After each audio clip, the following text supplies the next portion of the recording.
Bismillahirrahmanirrahim. Assalamualaikum warahmatullahi wabarakatuh. Alhamdulillahi ala ihsanih wa syukru lahu ala taufiqihi wa amtinanih. Wa asyhadu an la ilaha illallah wahdahu la syarika lahu ta'ziman li sya'nih. Wa asyhadu anna Muhammadan abduhu wa rasuluhu da'ila ridwanih. Allahumma salli alaihi wa ala alihi wa ashabihi wa ikhwanih. Hadirin dan hadirat yang dirahmati oleh Allah Subhanahu wa taala, kita lanjutkan bahasan kita tentang kisah Ghazwat Badar, perang Badar. Pada pertemuan yang terakhir kita sebutkan tentang kisah mimpinya Atikah, bibinya Rasulullah sallallahu alaihi wasallam, yang di mana akhirnya datanglah pembawa kabar, ya. Kemudian yaitu Dhamdam bin Amr al-Ghifari, ya, kemudian dia berteriak mengatakan, ya ma'syara Quraisy, wahai orang-orang Quraisy kalian, al-latimah latimah, selamatkanlah onta-onta kalian. Amwalukum ma Abi Sufyan qad aradalaha Muhammadun fi ashabihi. Sungguhnya harta kalian yang dibawa oleh Abu Sufyan dari negeri Syam, ya, sedang dihadang oleh Muhammad dan kawan-kawannya. La ara an tudrikuha al-ghawtha, maka hendaknya kalian menyelamatkan unta-unta kalian, pertolongan kalian. Itulah, ya, utusan dari Abu Sufyan, Dhamdam bin Amr al-Ghifari, yang menghebohkan orang-orang Quraisy di kota Mekah. Akhirnya orang-orang pun bersiap-siap dengan segera, ya.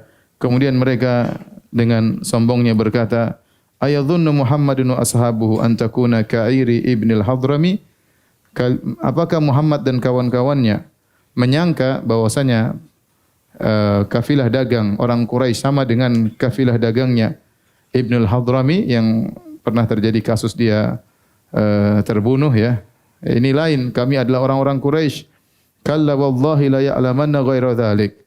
Sekali-sekali tidak, demi Allah Muhammad akan tahu bahwasanya kali ini berbeda. Maka mereka pun semua berangkat. Ala kulli sa'bin wa dzalul. Semuanya mereka berangkat naik onta, baik onta yang sa'ab, yang sukar untuk ditunggangi, atau dzalul, atau onta yang mudah untuk ditunggangi. Intinya mereka semua semangat untuk berangkat. Cuma ada dua model orang tatkala itu. Imma kharij, keluar langsung ikut perang, atau ba'ithun makanahu rajulan akhar, atau dia tidak ikut perang tapi dia kirim penggantinya. Saya tidak ikut, diwakili oleh orang lain. Maka tidak seorang pun dari pembesar-pembesar Quraisy yang ketinggalan tatkala berangkat menuju perang Badar, kecuali Abu Lahab, paman Nabi sallallahu alaihi wasallam. Abu Lahab bin Abdul Muttalib, dia tidak ikut perang dalam perang Badar, dan dia mengirim penggantinya, yaitu Al-A'si bin Hisham bin Al-Mughirah. Kenapa? Karena Al-A'si ini punya hutang sama dia 4.000 dirham, ya, dan dia tidak mampu untuk bayar hutang kepada Abu Lahab. Maka Abu Lahab mengatakan, sudah, kamu gantikan saya, utangmu lunas, ya. Ya, kamu gantikan saya, utangmu lunas. Semua orang-orang Quraisy, ya, dari segala suku-suku kecilnya di bawah kabilah besar Quraisy. Quraisy itu misalnya suku Jawa, di bawahnya mungkin ada suku-suku kecil, ya. Ada Bani ini, Bani Makhzum, Bani Hashim, ya. Semuanya berangkat, ya. Dan semuanya semangat, ya. Kecuali dari orang-orang Bani Hashim yang merupakan kerabat-kerabat Nabi sallallahu alaihi wasallam, mereka keluar dengan tidak semangat, benci, ya, masa berperang melawan Nabi SAW sementara sama-sama Bani Hashim. Akan tapi mereka tetap keluar. Di antaranya Al-Abbas bin Abdul Muttalib, paman Nabi SAW, Al-Abbas bin Abdul Muttalib yang masih musyrik tatkala itu. Kemudian Naufal bin Harith dan Talib dan Aqil ibn Abi Talib. Saudaranya Ali bin Abi Talib ada Talib, ada Aqil. Dua-duanya anaknya siapa? Abu Talib. Ini semua dari Bani Hashim, semua kerabat-kerabat Nabi, omnya Nabi atau sepupu-sepupunya Nabi. Mereka tidak ingin berangkat, tapi dipaksa harus berangkat. Akhirnya mereka dengan penuh kejengkelan tetap berangkat menemani orang-orang Quraisy yang lainnya. Kenapa? Karena Bani Hashim termasuk suku Quraisy yang tersohor, yang terkenal, yang punya pamor. Jadi mereka harus keluar. Umayyah bin Khalaf, ya, Umayyah bin Khalaf Al-Jumahi, dia majikannya Bilal. Umayyah bin Khalaf, dia ingin tidak berangkat. Dia tidak ingin berangkat. Wa kana syaikhan jalilan thaqilan, dan dia adalah seorang yang sudah tua dan gemuk, ya. Jadi dia mau perang bagaimana? Udah tua dan gemuk. Kemudian Tatkala dia tidak mau berangkat, datanglah Uqbah bin Abi Mu'aid. Uqbah bin Abi Mu'aid inilah seorang yang dahulu pernah meletakkan kotoran di pundak Nabi waktu Nabi SAW masih sujud. Ketika Nabi sedang sujud di Ka'bah, maka dia ambil kotoran, dia taruh di atas pundak Nabi SAW. Ketika itu Umayyah bin Khalaf, dia sedang duduk di masjid, di tengah-tengah kaumnya, dia seorang pembesar, ya. Maka datanglah Uqbah bin Abi Mu'aid bimajmarah fiha narun wa mujmar. Maka dia pun membawa pembakar kayu gaharu, ya. Kemudian dia isi kayu gaharu, kemudian dia bakar itu kayu gaharu, baunya harum, hatta wada'aha baina yadayhi. Kemudian dia letakkan kayu gaharu yang sedang menyala asapnya yang bau harum di hadapan Umayyah bin Khalaf. Kemudian Uqbah bin Abi Mu'aid, sang provokator, dia berkata, "Wahai Umayyah, nih, silakan pakai parfum ini. Engkau perempuan, tidak mau berangkat. Engkau adalah termasuk dari perempuan." Maka Umayyah pun marah, dia berkata, "Qabbahakallah wa qabbaha ma ji'ta bih." Semoga Allah ya memburukkan dirimu dan memburukkan apa yang kau bawa. Kenapa Umayyah bin Khalaf tidak mau berangkat perang Badar? Sudah pernah kita ceritakan kisahnya sebelumnya, yaitu tatkala suatu hari Sa'ad bin Mu'adz, ya. Sudah saya pernah ceritakan sebelumnya, Sa'ad bin Mu'adz berkunjung ke Mekah dan dia adalah temannya Umayyah bin Khalaf. Kemudian Sa'ad bin Mu'adz ingin tawaf. Maka dia bilang, "Wahai Umayyah, carilah waktu yang senggang, saya ingin tawaf." Ya. Akhirnya Sa'ad bin Mu'adz pun tawaf ditemani oleh Umayyah bin Khalaf. Ternyata dilihat oleh Abu Jahal. Abu Jahal lihat Sa'ad bin Mu'adz dari kaum Ansar datang tawaf dengan penuh keamanan. Padahal kaum Quraisy sedang perang sama kaum Ansar karena kaum Ansar melindungi buronan mereka Muhammad sallallahu alaihi wasallam. Jadi Abu Jahal heran. Kemudian Abu Jahal berkata, "Ala araka tatufu bi Makkah aminan wa qad awaitumus subah." Enak saja kau tawaf di kota Mekah dalam kondisi aman, wahai Sa'ad bin Mu'adz. Sementara kalian telah melindungi orang-orang yang keluar dari tradisi kami, yaitu orang-orang kaum muslimin. Wa za'amtum annakum tansurunahum wa tu'inuhum, dan kalian menolong mereka dan membantu orang-orang muhajirin. Amma wallahi laula annaka ma Abi Safwan ma raja'ta ila ahlika saliman. Kalau bukan karena kau ditemani oleh Umayyah bin Khalaf, Abu Safwan, kau tidak akan balik ke Madinah dengan selamat, wahai Sa'ad bin Mu'adz. Maka Sa'ad bin Mu'adz ngamuk, diangkat suaranya, dia berkata, "Ama wallahi la in mana'tani hadza la amna'annaka ma huwa ashaddu 'alaika minhu tariqaka 'alal Madinah." Kalau kau melarang saya untuk tawaf, wahai Abu Jahal, aku akan menghalangimu pada perkara yang lebih berat. Kau tidak bisa berdagang ke negeri Syam. Saya akan halangi kau di kota Madinah. Ya, karena sumber pemasukan orang-orang Quraisy perdagangan ke negeri Syam. Sementara untuk ke negeri Syam, Mekah harus melewati kota Madinah. Karena Mekah di selatan, Madinah di utara, negeri Syam di atasnya lagi. Jadi orang Mekah kalau ingin pergi ke Syam lewat jalur kota Madinah. Ketika Sa'ad bin Mu'adz mengangkat suaranya, maka ditegur oleh Umayyah bin Khalaf. Dia mengatakan, "La tarfa' sautaka ya Sa'ad ala Abil Hakam." Jangan kau angkat suaramu di hadapan Abu Jahal. Dia pemimpin lembah ini. Jagoan kampung sini dia. Maka saat emosi lagi sama Umayyah bin Khalaf. "Da'na anka ya Umayyah, fa wallahi laqad sami'tu Rasulullah sallallahu alaihi wasallam yaqul innahum qatiluk." Biarkan kami wahai Umayyah bin Khalaf, biarkan kami. Biarkan aku dengan Abu Jahal. Demi Allah saya pernah dengar Rasulullah SAW berkata bahwasanya mereka kaum muslimin akan bunuh engkau. Kaget dia. Qala bi Makkah, saya akan dibunuh di Mekah. Kata Sa'ad, "La adri, saya enggak tahu." Pokoknya kau akan mampus. Maka tatkala itu Umayyah pun ketakutan. Faza'an syadidan, dia sangat ketakutan. Maka tatkala dia pulang ke rumahnya, dia berkata kepada istrinya, "Ya Umma Safwan," istrinya, "Wahai Umma Safwan, alam tara ma qala li Sa'ad, tidak kau tahu apa yang dikatakan Sa'ad kepadaku? Apa yang dikatakan kepadamu?" Dia mengatakan Muhammad mengabarkan mereka bahwasanya mereka akan membunuhku. Ya. Maka aku bertanya kepada Sa'ad, apakah aku akan dibunuh di Mekah? Kata dia, "Enggak tahu." Kata Umayyah, "Wallahi la akhruju min Makkah." Demi Allah aku tidak akan keluar dari kota Mekah. Karena dia yakin itu Muhammad sallallahu alaihi wasallam kalau ngomong pasti benar. Pasti benar. Makanya ditanya, "Dibunuh di Mekah enggak?" Enggak tahu. Kalau gitu saya enggak mau keluar dari Mekah ya.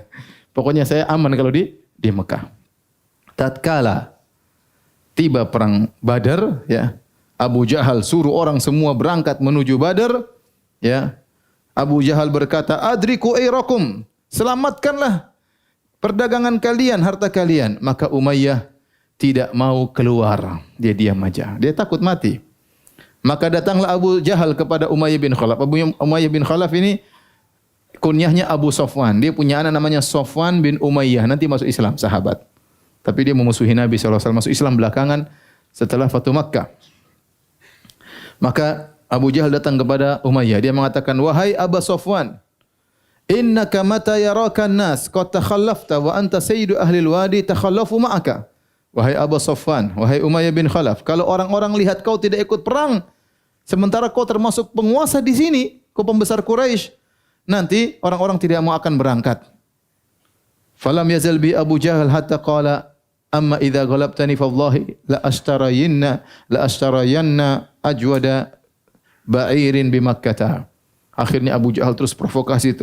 Akhirnya Umayyah mengatakan, "Ya sudah, kalau memang kau telah mengalahkan aku, mendominasiku, ya sudah saya akan berangkat. Demi Allah, aku akan beli onta terbaik di Mekah." Buat apa beli onta terbaik di Mekah? Buat kabur cepat. Jadi subhanallah, ini dari tadi sumpahnya demi Allah, demi Allah, demi Allah. Mereka ini musyrikin, demi Allah terus. Ajwad ba'iri Makkah. Summa qala Umayyah, "Ya Umma Safwan, jahizini." Kemudian dia pergi bilang sama istrinya, "Wahai istriku, siapkanlah kendaraanku." Istrinya berkata, "Wahai suamiku, kau lupa apa yang dikatakan oleh temanmu Al-Yathribi Sa'ad bin Mu'adz. Bosnya kau akan dibunuh oleh mereka." Qala la ma uridu an ajuza ma'ahum illa qariban. Saya ingat, saya tidak ingin pergi jauh-jauh, ya. Pokoknya saya akan jalan sedikit-sedikit. Nanti kapan ada kesempatan saya kabur. Falamma kharaja Umayyah akhadha la yanzilu manzilan ila aqala ba'irahu. Falam yazal bidzalika hatta qatalahu Allah azza wa jalla bi Badar. Ya, maka dia keluar dari kota Mekah, selalu dia ikat ontanya siap-siap kabur. Tapi terus ke bawah sampai ke Badar, sampai ke tempat kebinasaannya. Ya. Inilah ya kisah Umayyah bin Khalaf. Nanti akan disebutkan bagaimana dia dibunuh oleh Bilal, sang budak yang pernah dia siksa. Taib. Adapun persiapan kaum musyrikin. Kaum musyrikin, ya, jumlah mereka pertama kali keluar dari kota Mekah 1319. Ya, pasukan 1319 pasukan. Ya. Bersama mereka ada 100 pasukan berkuda dan situ mi'at dira, 600 pasukan memakai baju perang. Ya, karena tidak semua orang punya baju perang mahal. Ya, mungkin di tempatnya sulit, harganya mahal, tidak semua orang punya baju perang yang kuat, kalau kena pedang tidak bisa tembus, ya. Oleh karenanya cuma 600 orang yang punya baju perang. Kemudian onta yang sangat banyak, ya. Tidak diketahui berapa jumlah onta yang lebih tepat, dan dipimpin oleh Abu Jahal bin Hisham la'anahullah, dipimpin oleh Abu Jahal. Tatkala orang Quraisy sudah selesai dari persiapannya dan mereka siap untuk berjalan, maka mereka pun ingat apa yang telah terjadi antara mereka dengan Bani Bakar. Bahwasanya dulu ada permasalahan lama antara Quraisy dengan Banu Bakar. Maka mereka berkata, "Inna nakhsha an ya'tuna min khalfina." Bahaya nih. Kalau kita pergi meninggalkan kota Mekah, nanti Banu Bakar datang menyerang kota Mekah. Sementara kita sedang bermusuhan dengan mereka, ya, hampir-hampir mereka pulang balik. Waduh, gawat ini. Kita pergi kota Mekah kosong, nanti diserang oleh Banu Bakar, sementara kita masalah dengan mereka. Fatabaddalahum iblis fi surati Suraqah bin Malik bin Ju'shum al-Mudliji. Tiba-tiba iblis, ini harus, kalau mereka pulang, waduh, enggak jadi perang. Iblis harus turun tangan. Maka iblis menjelma menjadi seorang yang bernama Suraqah bin Malik bin Ju'shum al-Mudliji. Ya. Seorang orang mulia dari Bani Kinanah, dan kita tahu setan mampu untuk apa? Menjelma, ya. Makanya Ibnu Taimiyah pernah dikabarkan oleh sebagian orang, mereka mengatakan, "Wah Ibnu Taimiyah, kami melihat engkau di tempat sana." Kata Ibnu Taimiyah, "Itu bukan saya di sini. Dzaka syaitan yatamatsalu bi." Itu syaitan sedang meniru rupaku. Kali ini iblis, karena ini penting sekali, bukan anak buahnya lagi, iblis langsung turun tangan. Iblis menjelma menjadi Suraqah bin Malik bin Ju'shum, dan Suraqah adalah salah seorang pemimpin dari Bani Kinanah. Kemudian iblis berkata kepada Abu Jahal dan teman-temannya, "Ana lakum jar min an ta'tiyakum kinana min khalfikum bi syai'in takrahunahu." Jangan khawatir, saya jadi penanggung jawab. Kalian pergi saja. Tidak akan ada yang datang mengganggu kota Mekah. Saya akan melindungi kota Mekah. Saya penanggung jawab karena saya pembesar dari Bani Kinanah. Dan Banu Bakar dari Banu Kinanah. Dan Allah Subhanahu wa taala menyebutkan kisah ini dalam Al-Qur'an, "Wa iz zayyana lahumus syaitanu a'malahum wa qala la ghaliba lakumul yawma minan nasi wa inni jarul lakum." Falamma tara'atil fi'atani nakasa ala aqibahi wa qala inni bari'um minkum inni ara ma la tarawna inni akhafu Allah wallahu syadidul iqab. Kata Allah dalam surat Al-Anfal ayat 48, tatkala syaitan menghiasi amalan mereka, memprovokasi mereka, dan syaitan berkata, kalian tidak akan kalah pada hari ini. Gimana mau kalah? 1.300 orang. Muhammad dan teman-temannya cuma 300 orang, ya. Dan aku akan menjadi pelindung bagi kalian. Jangan khawatir ada yang menyerang kalian dari belakang. Aku akan melindungi kalian. Tatkala sudah bertemu dua pasukan, pasukan kaum muslimin, pasukan kaum musyrikin, maka syaitan pun kabur dan dia berkata, aku berlepas diri dari kalian. Sungguhnya aku melihat apa yang kalian tidak lihat. Sungguhnya aku takut kepada Allah Subhanahu wa taala. Wallahu syadidul iqab, dan Allah siksaannya berat. Subhanallah. Iblis kurang ajar. Demikianlah ya. Provokasi-provokasi kabur ya. Maka tatkala itu mereka besar kepala, diprovokasi oleh iblis. Kalian tidak bakalan kalah. Wah, sudah mereka besar kepala, kharaju bihaddihim wa hadidihim, maka keluar dengan penuh kemarahan kepada kaum muslimin.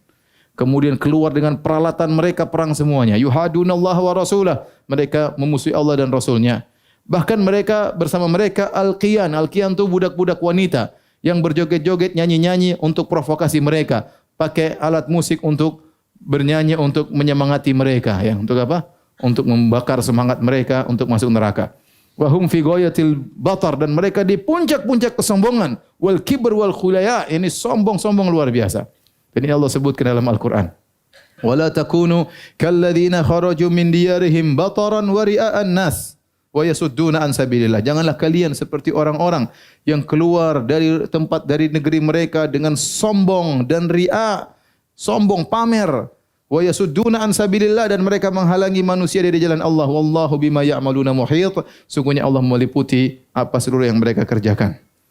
Para salaf seperti Ibnu Abbas, Mujahid, Qatadah, Ad-Dhahak, As-Suddi, mereka menafsirkan ayat ini, kata mereka humul musyrikun, yaitu orang-orang yang keluar dengan penuh kesemangat, orang-orang kaum musyrikin, alladzina qatalahum Rasulullah sallallahu alaihi wasallam yaum Badar, yang di mana mereka diperangi oleh Nabi dalam perang Badar.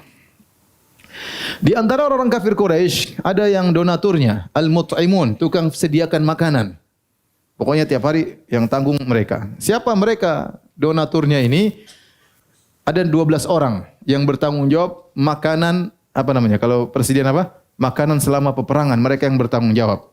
Mereka adalah Al-Abbas bin Abdul Muttalib, paman Nabi. Dipaksa karena dia orang kaya. Ya udah, ente ya, pamannya Muhammad sediakan makanan. Utbah bin Rabi'ah, Al-Harith bin Naufal, Tu'aimah bin Adi. Tu'aimah bin Adi nanti akan dibunuh juga ya pada perang Badar, tewas. Abul Bakhtari bin Hisham. Abul Bakhtari seorang yang baik, yang dia pernah menolong Nabi sallallahu alaihi wasallam, tapi dia ikut berperang juga. Hakim bin Hizam, ponakannya Khadijah, masih musyrik semuanya. Ini orang kaya semua ini, donatur-donatur orang kafir Quraisy. Nadhr bin Harith, Abu Jahal bin Hisham, Umayyah bin Khalaf, Nubaihan ibn al-Hajjaj, kemudian Munabbih ibn al-Hajjaj, Suhail bin Amr. Inilah 12 orang para donatur kaum Quraisy dalam perang Badar. Maka setiap orang dari mereka setiap hari menyembelih 10 atau 9 ekor onta. Jadi 12 kali 10 setiap hari 120 ekor onta untuk dimakan oleh sekitar 1.300 orang. Jadi satu orang 10 ekor apa? Onta. Jadi setiap hari. Berarti setiap hari berapa ekor onta disembelih? 120. Yang pertama kali ya menyembelih untuk mereka Abu Jahal. Abu Jahal yang pertama menyembelih, kasih makan orang-orang kafir Quraisy. Di situ Allah berfirman, "Innal ladzina kafaru yunfiquna amwalahum liyasuddu an sabilillah, fasayunfiqunaha thumma takunu 'alaihim hasratan thumma yughlabun." Sungguhnya orang-orang kafir mereka berinfak mereka mengeluarkan harta mereka untuk menghalangi manusia dari jalan Allah Subhanahu wa taala. Jadi kita harus ingat, bukan kita orang Islam aja yang berinfak. Orang-orang kafir juga apa? Berinfak, ya. Mereka berinfak, mereka juga keluarkan uang, mereka juga bersedekah. Buat apa? Untuk masuk neraka jahanam. Fasayunfiqunah, mereka akan berinfak, tsumma takunu alaihim hasrah. Kemudian infak mereka itu akan menjadi penyesalan bagi mereka. Semakin mereka berinfak, semakin mendekatkan mereka kepada neraka jahanam. Tapi yang menjadi perhatian kita bahwasanya bukan cuma kita yang berkorban. Orang kafir juga berkorban. Mereka juga keluar duit. Yahudi keluar duit, Nasara keluar duit. Mereka keluar duit biaya untuk bisa bagaimana ya menguasai ya kaum muslimin. Jadi mereka keluar biaya. Taib. Mulailah kaum musyrikin bergerak berjalan menuju ke arah Badar. Badar saya sering mampir ke Badar. Dari Madinah ke Badar kira-kira ya 120 kilo, 130 kilo ya. Kalau kita mau ke Yambo, ya Yambo itu kota industri di kota Madinah, termasuk dalam provinsi Madinah. Badar termasuk dalam provinsi Madinah. Setelah Badar ada namanya Yambo. Bisa kita ke Mekah lewat kota Yambo. Tetapi intinya jarak dari Mekah ke Badar, dari Madinah ke Badar kira-kira 120-130 kilo. Ya. Kemudian mereka melewati jalan Marraz Zahran, yaitu dari Mekah mereka jalan menuju Badar. Kemudian mereka lewat Wadi Usfan, kemudian Kudaid, kemudian Al-Juhfah. Ketika mereka sampai di Al-Juhfah, mereka istirahat mampir di Al-Juhfah. Ya. Al-Juhfah salah satu mikot, dari mikot-mikot untuk umrah atau haji. Abu Sufyan, pertama kali Abu Sufyan berjalan dari negeri Syam menuju kota Mekah, dia lewat jalan utama, jalan yang biasa dia lewati, tetapi dia selalu waspada. Ya. Dia waspada dan dia menunggu datangnya Dhamdham yang dia utus, ya, bersama pasukan untuk menolongnya. Dia berjalan terus sampai dia di lokasi sumber air di Badar. Maka dia bertemu dengan seorang namanya Majdi bin Amr al-Juhani. Majdi tinggal di situ. Maka dia bertanya, "Ahasasta ahadan min uyuni Muhammadin?" Qala, maka dia bertanya, "Wahai Mahdi, wahai Majdi, apakah kau merasa ada mata-matanya Muhammad di sini? Kau pernah lihat enggak? Wallahi ma ra'aitu ahadan unkiruhu illa anni qad ra'aitu raqibain qad anakha ila hadzal til." Saya tidak ada sesuatu yang aneh yang saya lihat kecuali cuma dua orang. Saya lihat ada dua orang berkendaraan, mereka menambatkan onta mereka di daerah tinggi ini. Kemudian mereka mengambil air, kemudian mereka isi di tempat air mereka, kemudian mereka pergi. Ternyata dua orang itu memang mata-mata yang diutus oleh Nabi sallallahu alaihi wasallam, yaitu Basbasah bin Amr al-Juhani dan Adi bin Abi Zughba. Ya, Rasulullah mengutus mereka untuk ke Badar untuk ngecek-ngecek kondisi. Bagaimana kondisi kafilah dagangnya Abu Sufyan. Kemudian Abu Sufyan pergi, mereka sudah pergi, waktu datang terus pergi. Maka Abu Sufyan pergi menuju tempat yang tadi onta mereka ditambatkan di situ. Kemudian Abu Sufyan ngorek-ngorek beolnya onta, dikorek-korek, dipatah-patahin, dibuka-buka, ya. Ternyata ada biji korma. Ini biji korma Madinah ini. Ala ifu Yathrib. Ini mata-mata Muhammad. Maka segera dia pulang. Berarti Muhammad sudah dekat, mata-matanya sudah dekat. Berarti pasukan Rasulullah SAW sudah dekat. Dan ini benar dari kota Madinah. Ini beolnya ada apa? Ada apanya? Kalau misalnya keluarnya adalah apa namanya gado-gado ya dari Indonesia. Ini keluarnya korma berarti dari Madinah ya. Keluarnya korma berarti dari Madinah. Maka dia bilang ini bahaya, berarti mata-mata Muhammad telah sampai sini. Maka dia segera pulang menuju kawan-kawannya. Kemudian dia pun merubah ya tempat perjalanannya, tadinya melewat jalan yang biasa, maka dia pergi melewati jalan laut, yaitu lewat jalan yang tidak biasa untuk melarikan diri. Maka dia tinggalkan jalan utama, kemudian dia lewat sebelah kiri lewat jalan lautan karena di Badar tuh dekat laut ya. Makanya kalau kita ke Badar biasanya beli ikan ya, ikan segar di sana dan sering ikan tersebut juga dikirim ke kota Madinah. Kemudian dia pun bergerak dengan cepat, akhirnya selamat. Akhirnya dia selamat. Selamat dari kejaran kaum muslimin. Tatkala Abu Sufyan merasa dirinya telah selamat, maka dia kirim surat kepada Quraisy melalui seorang bernama Qais bin Imril Qais. Dengan suatu surat dia berkata, "Innakum innama kharajtum litamna'u irakum wa rijalakum wa amwalakum faqad najjaha Allahu farji'u." Dia kirim surat situ kepada Abu Jahal dan teman-teman. Kalian kan keluar dari kota Mekah dalam rangka menolong kami, dalam rangka menolong harta kalian, ya. Kami telah diselamatkan. Pulang aja. Habis itu bilang apa? Pulang aja, enggak usah perang, pulang aja. Tatkala utusan Abu Sufyan sampai kepada kaum Quraisy dan mereka sedang nongkrong atau sedang singgah di Juhfah, ya Juhfah masih jauh ya. Mungkin kira-kira dari Mekah ke Juhfah kira-kira 200 km. Dari Juhfah ke Madinah masih 200 km, masih tengah perjalanan. Tiba-tiba datang utusan menyampaikan hal tersebut. Hammu birruju, maka mereka ingin pulang. Ya sudahlah, ngapain kita jauh-jauh? Ya karena mereka juga ketakutan ya. Apalagi datang berita tadi yang dom-dom ya dan lainnya. Mereka ingin pulang. Tatkala mereka hendak balik, Abu Jahal berbicara. Disitulah peran Abu Jahal. Ya, sang pemimpin. Dia berkata, "Wallahi la narji'u hatta narida Badran." Demi Allah. Abu Jahal sumpah terus, demi Allah. Kita tidak bakalan pulang sampai kita datang di Badar. Fanuqimu biha thalathan. Kita akan perang, kita akan kalahkan Muhammad dan teman-temannya. Setelah itu kita pesta pora 3 hari. Fanan harul jazur, kita sembelih onta-onta di sana. Wa nut'imut ta'am, kita makan di sana. Wa naskil khamr, kita minum khamr di sana. Wa ta'zifu alainal qiyan, biar budak-budak wanita pada nyanyi-nyanyi buat kita. Hatta tasma'a binal Arab bimasirina wa jam'ina, biar orang-orang Arab seluruhnya tahu bagaimana hebatnya kita, bagaimana pasukannya kita. Fala yazaluna yahabunana abadan ba'daha, sehingga mereka akan takut kepada kita selama-lamanya. Enggak ada pulang-pulang. Habis dulu Muhammad, pesta berapa hari? 3 hari. Meskipun Abu Jahal sudah provokator, provokasi luar biasa, maka berilah seorang namanya Al-Akhnas bin Syuraik. Dan dia adalah halif, yaitu sekutu dari Bani Zuhrah. Maka dia berkata, tadi pasukan kaum musyrikin berapa jumlahnya? 1.300 sekian. Maka Bani Zuhrah, dia berkata, "Ya Bani Zuhrah, qad najallahu lakum amwalakum." Wahai Bani Zuhrah, Allah telah menyelamatkan harta kalian. Sudah, Abu Sufyan sudah selamat. Wa khallasalakum sahibakum Makhrama bin Naufal. Makhrama bin Naufal yang ikut sama Abu Sufyan juga selamat. Dia dari kabilah kalian sudah selamat. Wa inna ma nafartum litamna'uhu wa malahu. Bukankah kalian keluar ini kita pergi ini untuk menyelamatin Makhramah? Dan dia sudah selamat Abu Sufyan untuk menyelamatkan harta kalian, harta kalian sudah selamat.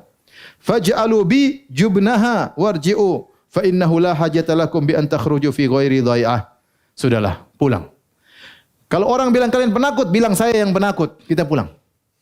Bilang saya penakut. Setiap mau bilang penakut, saya bilang penakut, pulang. Kita pulang. Kita ini keluar ngapain? Enggak ada kerjaan, pulang. Lama yaqulu hadza, jangan ikutan si Abu Jahal. Ya. Dia tidak peduli.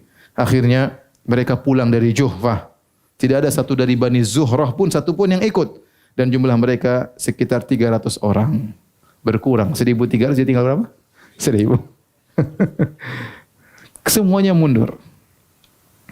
Banu Hashim ingin pulang juga. Al-Abbas pamannya Nabi. Aqil, Talib bin Abi Talib, paman-pamannya Nabi, sepupu-sepupunya Nabi. Mereka juga mau perang. Begitu mereka hendak pulang, Abu Jahal ingatkan, tidak ada pulang-pulang. Kau temani kalian temani kami sampai selesai. Ya sudah, akhirnya mereka terpaksa ikut lagi. Kemudian mereka pun berjalan menuju arah Badar kaum musyrikin sampai mereka singgah suatu tempat ya di Al-Udwatil Quswa, yaitu bagian yang yang lebih jauh dari lembah yang ada di Badar. Ada Al-Udwatil Quswa wa Udyatud Dunya ya, itu di pinggir lembah, bagian atas maupun bagian bawah. Rupanya di situ ada lembah yang besar. Akhirnya sampailah kabar kepada Nabi sallallahu alaihi wasallam. Jadi para sahabat ini enggak tahu nih, mereka jalan nyari siapa? Abu Sufyan. Yang mereka tuju Abu Sufyan cuma ditemani oleh puluhan orang, dapat harta pulang. Ternyata sampai kabar kepada mereka, Quraisy sudah keluar. 1.000 orang datang. Ya. Dan Rasulullah dan para sahabat ya mendengar bahwasanya mereka sudah menuju kepada Badar. Tatkala itu Rasulullah SAW bikin rapat, kondisi berubah. Rasulullah SAW rapat. Maka Rasulullah kabarkan, wahai para sahabatku, Abu Sufyan enggak tahu kabarnya, orang-orang Quraisy sudah apa? Datang, ingin tolong Abu Sufyan. Ya. Kemudian akhirnya sebagian sahabat enggak suka kondisi ini. Kenapa? Karena mereka keluar bukan untuk perang lawan Abu Jahal. Mereka keluar untuk menghadang siapa? Abu Sufyan. Ya. Karena mereka keluar dengan persiapan sedikit, persenjataan seadanya, jumlah sedikit cuma 319, sekarang dihadapkan dengan 1019. Ya. Akhirnya mereka sebagian sahabat tidak mau. Kita enggak mau perang lawan siapa? Abu Jahal dan teman-temannya. Allah menggambarkan bagaimana perasaan para sahabat tatkala itu. Kata Allah Subhanahu wa taala, "Kama akhrajaka rabbuka min baitika bil haqq wa inna fariqam minal mu'minina lakarihun." Sebagaimana Rabbmu telah mengeluarkan engkau dari rumahmu, yaitu untuk dengan kebenaran kau keluar, sungguhnya sebagian dari kaum mukminin benci untuk keluar untuk perang. Yujadilunaka fil haqqi ba'da ma tabayyana ka'annama yusaquna ilal mauti wa hum yanzurun. Mereka diskusi mendebati engkau wahai Rasulullah, padahal itu adalah kebenaran. Ya, mereka seakan-akan diarahkan kepada kematian dan mereka melihat mereka menuju pada kematian. Sebagian sahabat tidak mau perang. Wa idh ya'idukumullahu ihda ta'ifataini annaha lakum. Tatkala Allah menjanjikan, pasti salah satu keduanya kalian menangkan. Ya, apakah kalian akan menang mengalahkan Abu Sufyan ataukah kalian akan menang melawan Abu Jahal? Allah sudah janjikan pasti menang. Salah satunya pasti kalian menangkan. Entah yang kalian ketemu Abu Sufyan atau yang kalian ketemu siapa? Abu Jahal. Wa tawadduna anna ghayra dzati syaukati takunu lakum. Sementara kalian para sahabat ingin Abu Sufyan aja. Abu Jahal repot enggak ada apa-apa, musuh banyak enggak bawa apa-apa. Abu Sufyan sedikit, hartanya apa? Banyak. Wa tawadduna, kalian berharap musuh kalian bukan Abu Jahal, tapi kumpulan siapa? Abu Sufyan. Wa yuridullahu ayyuhiqal haqqa bi kalimati. Tapi Allah ingin mewujudkan kebenaran dengan kalimatnya, wa yaqta' dabirul kafirin. Allah ingin mematahkan kaum kafirin. Taib, demikianlah ternyata Allah mentakdirkan yang mereka ketemu bukan Abu Sufyan. Yang mereka ketemu siapa? Abu Jahal dan kawan-kawannya. Dan ini mereka para sahabat sebagian tidak suka, tapi kata Allah, asa antakrahu syai'an wa huwa khairul lakum. Bisa jadi kau benci sesuatu ternyata lebih baik. Seandainya kalau mereka ketemu dengan Abu Sufyan, apa yang terjadi? Enggak ada cerita. Ketemu Abu Sufyan, bawa harta pulang, selesai. Tidak ada cerita akidah, tidak ada cerita perang, tidak ada cerita kehebatan, tidak ada. Tetapi ternyata Allah mentakdirkan mereka bertemu dengan siapa? Abu Jahal. Baru itu cerita namanya perang Badar. Kalau mereka ketemu Abu Sufyan, kita enggak ada pengajian perang Badar. Jadi Allah menghendaki yang terbaik, terkadang seorang tidak suka, tapi ternyata Allah menghendaki kebaikan. Maka tatkala Nabi sampaikan, ini kemungkinan besar kita akan bertemu dengan Abu Jahal, 1000 orang dengan persenjataan yang lengkap, dengan kekuatan yang full. Kemudian tatkala itu Nabi berdiskusi sama mereka. Ada kaum Muhajirin, ada kaum Ansar. Maka berbicaralah Abu Bakar As-Siddiq. Siap ya Rasulullah. Umar bin Khattab berbicara, siap ya Rasulullah, innaha Quraisyun wa izzuha. Ya Rasulullah, Quraisy sudah datang dengan semua keperkasaannya datang. Wallahi ma dzallat mundu azzat. Demi Allah ya Rasulullah, mereka tidak pernah terhina sejak mereka jaya. Wala amanat, artinya sekarang kita hinakan mereka. Sejak mereka jaya dari zaman dulu mereka tidak pernah dihinakan ya Rasulullah. Wala amanat mundu kafarat, dan sejak mereka kafir mereka tidak pernah beriman. Wallahi la tuqatilannaka, demi Allah mereka Quraisy akan memerangi engkau. Wahai Rasulullah, fata'ahab lidzalika uhbatahu, maka siapkanlah dirimu wahai Rasulullah, wa aiddalah uddatahu, siapkanlah kekuatan untuk melawan mereka. Rasulullah senang dengar Abu Bakar dengan Umar. Rasulullah belum kasih keputusan. Rasulullah berkata lagi, "Ashiru alayya ayyuhan nas." Bagaimana pendapat kalian wahai para sahabat? Rasulullah ingin kaum Ansar yang bicara. Kalau kaum Muhajirin jelas semangat. Mereka diusir dari Mekah, punya masalah sama orang Quraisy. Kaum Ansar enggak ikut-ikutan. Dan kaum Ansar waktu mengundang Nabi ke kota Madinah, kaum Ansar berjanji untuk membela Nabi tapi dalam kota Madinah. Bukan di luar. Sekarang artinya mereka mengatakan, "Ya Rasulullah, la namna annaka mimma namna'u bihi uzurana." Ya Rasulullah, kami akan bela engkau sebagaimana kami bela istri-istri kami di kota Madinah. Kalau ada yang datang memacam-macam, kita bela mati-matian kota Madinah. Tapi sekarang perangnya bukan di kota Madinah. Di mana? Di Badar. Maka Rasulullah ingin pendapat mereka. Kaum Muhajirin sudah berbicara, Rasulullah mengatakan asyiru alayya ayuhan nas. Bagaimana menurut kalian? Kasih ide wahai para sahabatku. Rasulullah tawadhu. Saya silakan, saya memang punya ide. Faqamal Miqdad bin Amr. Al-Miqdad bin Amr berbicara. Dia juga dari kaum Muhajirin. Maka dia mengatakan suatu perkataan yang sangat indah sampai Ibnu Mas'ud berkata, "Aku mendengar Miqdad bin Amr suatu peristiwa, seandainya aku yang menjadi dia, sungguh aku sangat gembira tidak mau ditukar dengan apapun." Karena perkataan dia sangat indah. Di saat menjelang perang Badar. Apa perkataan Miqdad? Dia berkata, "Ya Rasulullah, imdi lima arakallah." Ya Rasulullah, jalan sesuai dengan Allah tunjukkan kepadamu. Fanahnu ma'aka, kami akan terus bersamamu. Wallahi la naqulu laka kama qalat banu Israil li Musa idhhab anta wa rabbuka faqatila innaha huna qa'idun. Demi Allah kami tidak akan ngomong kepada Anda sebagaimana Bani Israel berkata kepada Musa, pergilah kau sendiri sama Tuhanmu perang, kami nunggu di sini. Kami tidak demikian ya Rasulullah. Kemudian Miqdad berkata, walakin nadhhab anta wa rabbuka faqatila innama akuma muqatilun. Pergilah engkau wahai Muhammad dan Rabbmu berperang, kami beserta kalian berperang bersama kalian. Wallahi walladzi ba'atsaka bil haqq law sirta bina ila barkil ghumat la jaladna ma'aka min duni hatta tablughahu. Demi Allah ya Rasulullah, kalau kau ngajak kami perang ke Barkil Gimat, tempat yang jauh, mungkin ratusan kilo atau ribuan kilo, kami akan berangkat bersamamu sampai kau tiba di tempat tersebut. Subhanallah, ya. Dalam riwayat yang lain dia berkata, walakinna nuqatil an yaminik wa an shimalik wa baina yadayk wa khalfak. Ya Rasulullah, kami tidak seperti Bani Israel. Kami akan berperang bersamamu. Kami berperang dari depanmu, dari belakangmu, dari kananmu, dari kirimu. Dalam riwayat Miqdad berkata, ya Rasulullah, walladhi nafsi biyadihi, law amartana an nukhidhaha al-bahra la akhadnaha. Kalau kau perintahkan kami wahai Rasulullah agar kami menyeberang lautan, kami akan menyeberang lautan. Lau amartana an nadriba akbadaha ila Barqil Gimat fa'alna. Kalau kau perintahkan kami pergi ke Barqil Gimat, kami akan berangkat wahai Rasulullah. Maka kata Ibnu Mas'ud yang meriwayatkan hal ini, aku melihat wajah Nabi berseri-seri, bergembira dengan perkataan Al-Miqdad, ya, tetapi Al-Miqdad bin Amr juga dari kaum Muhajirin. Nabi masih bilang lagi, asyiru alayya ayyuhan nas. Wahai para sahabatku, ada ide kah? Silakan ngomong, kasih pendapat. Nabi ingin dengar dari siapa?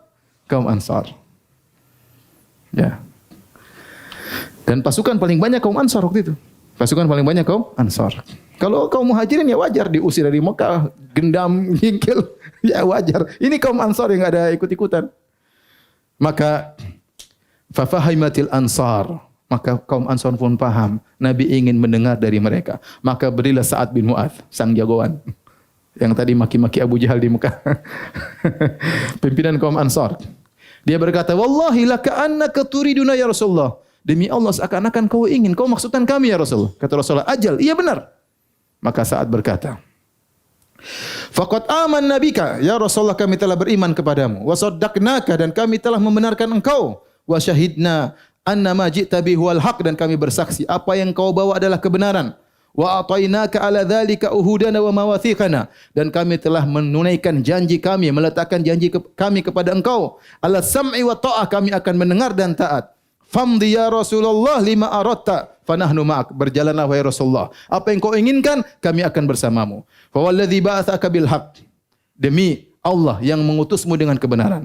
Lawis ta'aradta bina hadzal bahra fa khuttahu la khutnahu ma'ak. Kalau kau bawa kami menuju lautan, lantas kau tenggelam dalam lautan, kami akan juga masuk dalam lautan. Ma takhallafa minna rajulun wahid, tidak seorang pun dari kaum Ansar yang akan ketinggalan.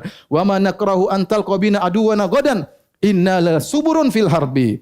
Kami tidak benci sama sekali untuk bertemu dengan musuh esok hari. Innala suburun fil harbi, kami akan bersabar dalam peperangan. Sudukun fil liqa, dan kami akan tulus dalam berperang. Wala 'alallaha yurika minna ma taqarrabi ainuk. Insyaallah Allah akan menunjukkan kepadamu perbuatan kami akan menyenangkan hatimu. Fasir bina ala barakatillah. Ayo kita jalan ya Rasulullah di atas keberkahan Allah Subhanahu wa taala. Maka Nabi pun bahagia dengan perkataan Sa'ad bin Mu'adz. Kemudian Rasulullah SAW berkata, siru ala ismillahi azza wa jalla wa abshiru. Ayo kita berjalan di atas nama Allah Subhanahu wa taala. Bergembiralah. Fa inna Allah taala qad wa'adani ihda ta'ifatain. Allah telah berjanji kepadaku bahwasanya kita akan menangkan salah satu dari kedua kelompok. Apakah Abu Jahal ataukah Abu Sufyan? Laka annil ana anzuru ila masari'il qaum. Kata Nabi, seakan-akan sekarang aku melihat di mana tempat lokasi mereka tewas. Kemudian Rasulullah SAW mulai mengabarkan dalam riwayat Imam Muslim dari hadis Anas bin Malik, Umar bin Khattab berkata, sungguhnya Rasulullah SAW sebelum perang Badar, Rasulullah SAW tunjukkan kepada kami di mana posisi bos-bosnya Quraisy yang akan tewas. Kata Rasulullah, hada masra' fulan, ini tempatnya Abu Jahal di sini. Ini tewas di sini. Si fulan tewas di sini. Si fulan tewas di sini. Ya. Insyaallah, kata Nabi apa? Insyaallah. Fawalladzi ba'atsahu bil haqq ma akhta'ul hudud allati hadda Rasulullah. Demi Allah yang telah mengutus Nabi dengan kebenaran, semua yang Nabi tunjuk pas tempatnya. Si fulan tewas di sini, si fulan tewas di sini, si fulan tewas di sini. Dan ini menambah keimanan para sahabat. Kemudian Rasulullah SAW sampailah di Al-Udwatud Dunya. Jadi Badar itu lembah yang besar. Ada Al-Udwatul Quswa, ada Al-Udwatud Dunya. Yang Quswa itu yang paling jauh, ya, Al-Dunya yang lebih dekat atau yang lebih pendek, ya, ujung-ujung lembah. Jadi orang Quraisy di ujung sebelah sana, Nabi dan pasukannya ujung sebelah sini. Sebagaimana Allah Subhanahu wa taala berfirman, "Idz antum bil udwatid dunya wa hum bil udwatil quswa, war-rakbu asfala minkum." Tatkala kalian berada di tepi lembah yang di bawah dan mereka berada di tepi lembah yang ujung, ya, walau tawa'attum lakhtalaftum fil mi'at. Kalau seandainya kalian mau janji akan perang, maka tidak akan terjadi peperangan. Tetapi Allah jadikan perang tersebut tiba-tiba di luar dari perkiraan. Maka tatkala Nabi SAW sampai di dekat Badar, maka Rasulullah SAW ya melakukan pengecekan, lihat-lihat kondisi. Maka dia pun berjalan bersama sahabatnya Abu Bakar radhiyallahu anhu. Kemudian mereka berdua berjalan, Nabi dan Abu Bakar cari-cari tahu, karena Nabi tidak tahu ilmu gaib. Nabi cek-cek juga gimana kondisi, ya. Sampailah mereka bertanya tentang Quraisy. Akhirnya mereka berdua ketemu dengan seorang orang sudah tua, disebut namanya Sufyan ad-Damri. Maka Rasulullah SAW bertanya kepada dia. Yang orang itu mungkin tinggal di sekitar Badar. Nabi bertanya, bagaimana Quraisy? Bagaimana Muhammad dan kawan-kawannya? Ada kabar enggak kepada engkau tentang Abu Jahal dan kawan-kawannya dan Muhammad dan kawan-kawannya? Maka orang tua itu berkata, la ukhbirukum hatta tukhbirani mimman antuma. Saya tidak akan kabarkan kepada kalian berdua, Rasulullah dan Abu Bakar. Dia tidak tahu siapa mereka berdua. Saya tidak akan kabarkan kepada kalian berdua sampai kalian kabarkan kepadaku, kalian berdua dari mana dulu? Kata Nabi, idza akhbartana akhbarna. Kalau kau kabarkan kepada kami, kami akan kabarkan kepada engkau kami dari mana. Adzaka bidzak, harus begitu kah? Kata, "Na'am," kata Nabi SAW. Oke, orang ini berkata, "Balagoni anna Muhammadan asbahu kharaju yauma kadza wa kadza. Fa in kana sadaqa alladhi akhbarani fahumul yawm bimakan kadza wa kadza." Sampai kepada kabar kepadaku bahwasanya Muhammad dan teman-temannya telah keluar dari kota Madinah pada hari ini. Kalau yang menyampaikan kabar kepadaku itu benar, harusnya Muhammad sekarang berada di sini dan di sini. Dan pas. Pas di situ tempat Nabi dan para sahabat. Kemudian dia berkata, "Wa balagani anna Quraisyan kharaju yauma kadza wa kadza. Fa in kana alladhi akhbarani sadaqani fa humul yawm bimakan kadza wa kadza." Dan telah sampai kepadaku bahwasanya Abu Jahal Quraisy telah keluar pada hari ini. Kalau benar yang mengabarkan kepadaku, maka mereka sekarang posisinya di sini dan itu sudah tepat, persis seperti yang diperkirakan.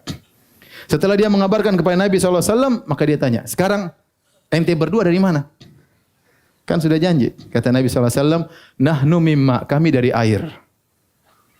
Kemudian Nabi pergi. Syekh bilang, "Air mana?" Maksudnya mata air mana? "Amin ma'il Iraq," dari Irak. Rasulullah tidak jawab. Rasulullah jalan saja. Ini namanya tauriyah, ya. Tauriyah. Kalau Nabi bilang kita dari Madinah, ya pasti ketahuan. Maka ini namanya perang, dalam kondisi peperangan, maka Nabi mengatakan kami berasal dari mata air, ya. Dan tafsirannya banyak, dari mata air, dari air mani, macam-macam. Ya, intinya dia dari mata air mana? Selamat jalan. Azan, ya. Udah, perangnya kita tunda 2 minggu lagi. Baik, yang mau bertanya saya persilakan. Allah Ta'ala alam bisawab.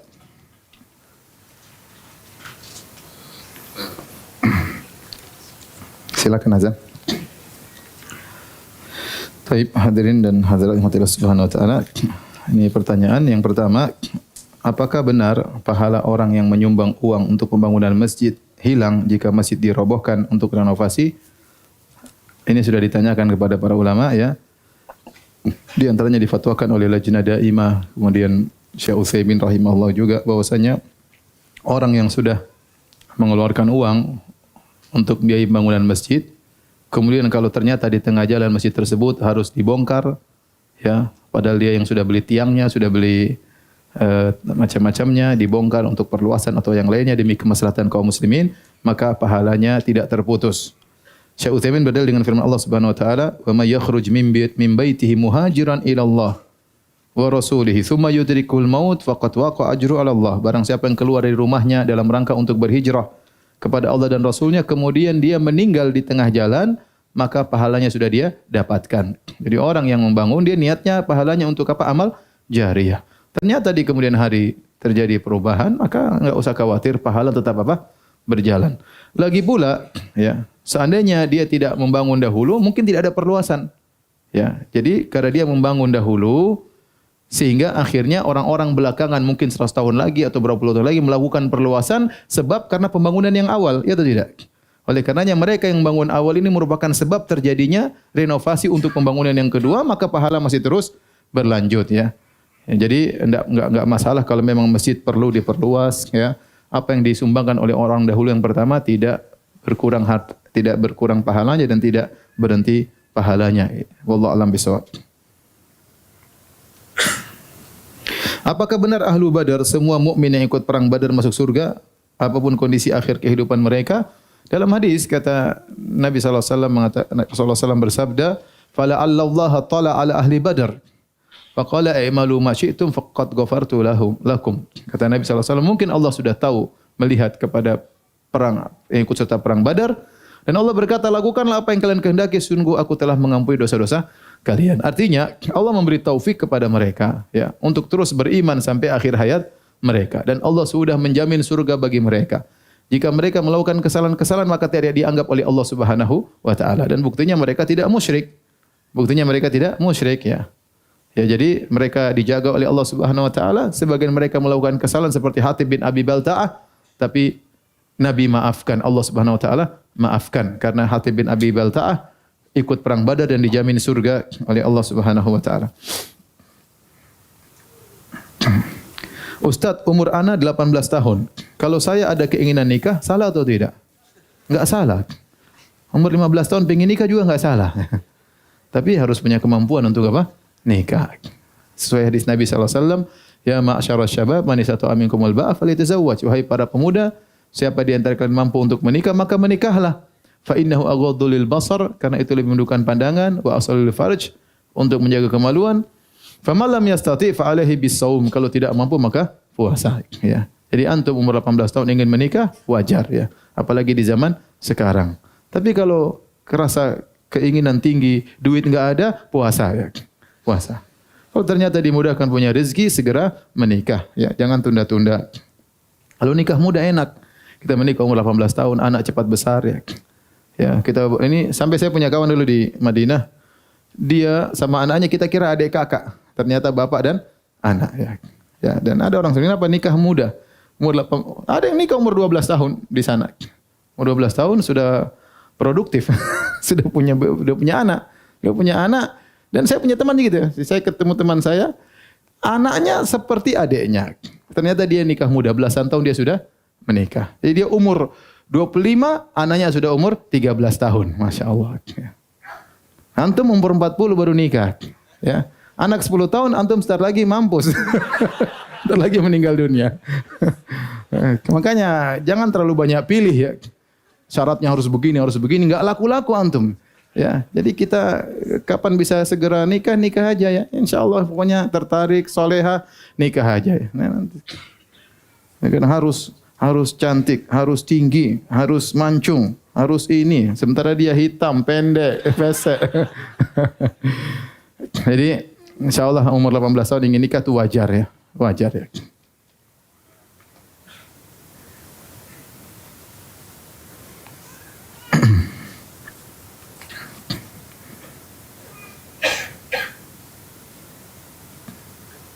Lebih utama manakah antara mendampingi suami dan anak tapi jauh dari orang tua dengan merawat dengan merawat orang tua dan anak sekaligus membuka usaha tapi jauh dari suami. Saya rasa diskusikan sama suami, minta pemahaman dari suami, pengertian dari suami ya. Sampaikan kapan lagi saya mau bisa ngurus orang tua ya. Tapi kalau seandainya suami misalnya mengatakan kamu harus di saya, maka taat kepada suami lebih utama. Kata para ulama, setelah seorang wanita menikah, maka ketaatannya yang lebih utama pindah dari orang tua menuju kepada suami. Dan ini dibahas oleh para ulama. Mungkin ada yang bertanya, Ustadz kok bisa demikian? Bukankah orang tua yang telah mengandung, yang telah memelihara, sudah sampai besar, diambil sama orang kok ketaatannya pindah? Demikian syariat memutuskan. Karena di balik ketaatan istri kepada suami ada maslahat yang besar.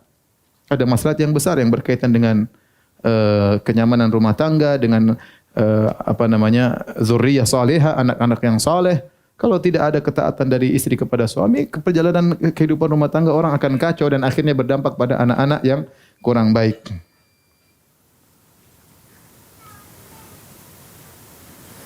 Saya pernah bercanda kepada teman dengan berkata, saya lebih baik memindahkan gunung Uhud daripada belajar naik motor. Apakah saya terjadi dalam dosa besar dan harus bertobat? Apakah yang harus saya lakukan? Ya itu hanya, ya sudah istighfar aja ya. Enggak apa-apa ya. Karena antum tidak bersumpah, cuma mengatakan ya, kecuali antum bilang demi Allah ya lain cerita ya.